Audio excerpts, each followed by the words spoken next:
రైతన్న కన్నీటి కష్టాలు ఎన్నడూ తీరని శోకాలు, అప్పులతో ఆత్మహత్యలు, తలరాత మారని బ్రతుకులు. రైతన్న కన్నీటి కష్టాలు ఎన్నడూ తీరని శోకాలు, అప్పులతో ఆత్మహత్యలు, తలరాత మారని బ్రతుకులు. నష్టాన్ని కష్టాన్ని భరించి రైతన్న, అవమానమాకలి ఎదిరించి రైతన్న మన కోసమే కష్టపడతాడు, మన కడుపులని నింపుతాడు.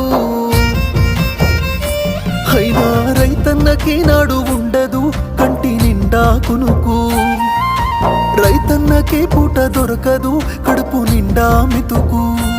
అయ్యో రైతన్నకే నాడు ఉండదు కంటి నిండా కునుకు, రైతన్నకే పూట దొరకదు కడుపు నిండా